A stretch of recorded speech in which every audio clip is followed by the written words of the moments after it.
Hi friends, recently APPSC Group 1 mains results release చేసింది and interviews are going to be held from 23rd of this month. So ఇంటర్వ్యూకి మెయిన్గా మనం చూసుకోవాల్సింది detail application form అండి. So DOF కంప్లీట్గా థరోగా ఉండాలి. మీ name దగ్గర నుంచి, మీ ప్లేస్ ఆఫ్ బర్త్ దగ్గర నుంచి, మీ ఎడ్యుకేషనల్ ఇన్స్టిట్యూషన్స్ నుంచి లేదా యూనివర్సిటీస్ గురించి అండ్ ఎవ్రీథింగ్, మీ ఫ్యామిలీ గురించి, మీ ఫ్యామిలీ ట్రీ గురించి, మీ ఫ్యామిలీ హైరార్కీ గురించి కంప్లీట్గా మీకు తెలుసుకోవాలి. అండ్ డాఫ్ అనేది మీ చేతిలో ఉంటుందండి. డాఫ్ అనేది కంప్లీట్గా every point pin to pin థరోగా ఉండాలి. మీ హాబీస్ కావచ్చు, మీ స్పెషల్ టాలెంట్స్ కావచ్చు, ఇవన్నీ చాలా థరోగా మీరు ఒకసారి చూసుకోవాలి, స్టడీ చేయాలి, చదువుకోవాలి. సో ఇంటర్వ్యూలో మెయిన్లీ ఉండాల్సింది కాన్ఫిడెన్స్ అండి. మీరు కాన్ఫిడెంట్గా మీకు తెలిసింది చెప్పడం అండ్ ఐ కాంటాక్ట్ మెయింటైన్ చేయండి, సింపుల్ అండ్ కంపోజ్డ్గా ఉండండి, చిన్న స్మైల్ మెయింటైన్ చేయండి ఇంటర్వ్యూలో. అండ్ మీకు ఏమన్నా హాబీస్లో లైక్ ఇప్పుడు నా ఇంటర్వ్యూ వచ్చేసరికి నేను ట్రావెలింగ్ పెట్టాను.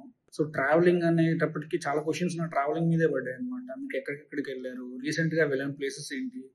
సో నేను రీసెంట్గా కాశీకి వెళ్ళానని చెప్పాను. సో కాశీలోని మోడీ ఘాట్ గురించి అడిగారు. రీసెంట్గా మోడీ ఘాట్ కట్టారు కదా, దాని స్పెషాలిటీస్ ఏంటి అని అడిగారు. So at the same time నేను యోగి వేమన యూనివర్సిటీ చదివాను కాబట్టి యోగి వేమన గురించి అడిగారు. యోగి వేమనకి మీకు సిమిలారిటీస్ ఏమున్నాయని అడిగారు. సో మీరు మీ హోమ్ టౌన్ కడప అనుకోండి, కడపలో కోటిరెడ్డి సర్కిల్ ఉంది. కోటిరెడ్డి సర్కిల్ కోటిరెడ్డి ఎవరు, ఆ కోటిరెడ్డి సర్కిల్ అనే పేరు ఎందుకు వచ్చింది.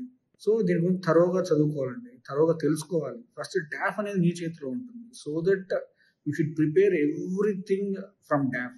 డైలీ న్యూస్ పేపర్ చదవండి. న్యూస్ పేపర్ చాలా చాలా important till the date of your interview. అంటే ఇవాళ ఇంటర్వ్యూ అనగా ఈరోజు మార్నింగ్ న్యూస్ పేపర్ కూడా చదువుకుని వెళ్ళండి. ఎందుకంటే they might ask current affairs questions and ఏమైనా రీసెంట్గా న్యూస్లో ఉండేటివి, ఫ్రీక్వెంట్గా ఉంటున్నటివి చూసుకోండి. లైక్ ఆపరేషన్ సింధూర్ కావచ్చు, వక్ఫ్ బోర్డు కావచ్చు, ఇలాంటివన్నీ రీసెంట్గా ఎయిర్ ఇండియా క్రాష్ కావచ్చు, ఇలాంటివన్నీ చూసుకొని వెళ్ళండి. ఎందుకు అంటే రీసెంట్గా ఉండేటివన్నీ డెఫినెట్గా అడుగుతారు. యూనిఫామ్ సివిల్ కోడ్ కావచ్చు.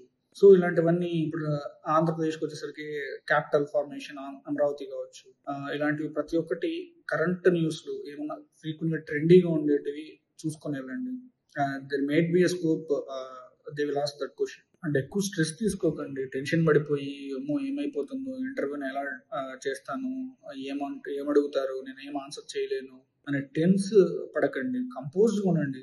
ప్యానల్ మెంబర్స్ కూడా ఫ్రెండ్లీగానే ఉంటారు. ప్యానల్ మెంబర్స్ కూడా మిమ్మల్ని మంచిగానే అప్రోచ్ చేసుకుంటారు. సో కూల్గా ఉండండి. Interview is going to be complete in a peaceful way.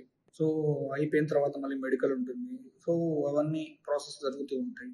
So at the same time కంపోజ్డ్గా ఉండండి. ఇంటర్వ్యూ త్రూఅవుట్ అవర్ ఇంటర్వ్యూ మరీ ఎక్స్ట్రీమ్ వర్డ్స్ వాడకండి. మీకు ఏమైనా తెలియకపోతే తెలీదు అని చెప్పండి, తెలిస్తే తెలుసు అని చెప్పండి. తెలియకపోయినా తెలుసు అని చెప్పి ఏదో చెప్పాలని చెప్పి ట్రై చేయకండి అండ్ బ్లఫ్ చేయకండి. ఎందుకంటే they are well experienced and they will know everything. Because మీరు ఏమైనా బ్లఫ్ చేస్తున్నారు అని తెలిస్తే వాళ్ళు ఇంకా క్రాస్ క్వశ్చన్ వేస్తారు. So that it will be problematic. And తెలియకపోతే డైరెక్ట్గా openly sir sorry sir I'm able to recollect or ఇంకో విధంగా sorry sir I will go back and read it sir అని చెప్పాను. అంతేగాని తెలియకపోయినా ఏదో చెప్పేద్దాము, ఏదో బ్లఫ్ చేద్దాము అంటే మొత్తం దొరికిపోతావు. సో అండ్ మీ హాబీస్ని చాలా బాగా త్వరగా ఉండండి. ఏమైనా మీరు గేమ్స్ కానీ లేకపోతే సింగింగ్ అంటే పాటల గురించి బాగా తెలుసుకోండి. రీసెంట్గా అవార్డ్స్ ఏమన్నా వచ్చినాయా, ఏమన్నా పాటలు మంచిది పాడమంటారు, సో మీరు పాడడానికి ట్రై చేయండి. సో ఇలా ప్రతి ఒక్కటి థరోగా వెరిఫై చేసుకోండి డాఫ్ అనేది. అంటే మీరు మెయిన్స్లోనే మీ సబ్జెక్ట్ నాలెడ్జ్ అని టెస్ట్ చేసి ఉంటారు. సో దట్ మీ సబ్జెక్ట్ నాలెడ్జ్ ఎక్కువ టెస్ట్ చేస్తారు, ఎక్కువ టెస్ట్ చేయలేరు అనేది మన చేతిలో ఉండదు. అండ్ డాఫ్ అనేది completely depends on yours, because you are representing yourself. So నిన్ను ప్రాపర్గా రిప్రజెంట్ చేసుకోవాలి వాళ్ళ ఎదురుగా. So it is very very important that go through the DAF thoroughly and answer in that way, very composed and simple manner. And చిన్న smile maintain చేయండి. So నాకు తెలియకపోతే తెలీదు అని చెప్పడానికి ధైర్యం కావాలండి. తెలియకపోతే తెలీదు, sorry sir I'm able to recollect అని చెప్పండి. So that they want to know, they want to test that how you are agreeing that the matter you doesn't know. మీకు తెలీదు అనే మ్యాటర్ని నువ్వు ఎలా అగ్రీ చేస్తున్నావు అనేది వాళ్ళు తెలుసుకోవాలనుకుంటున్నారు. సో ఆబ్వియస్గా అందరికీ అన్నీ తెలియాలని లేదండి.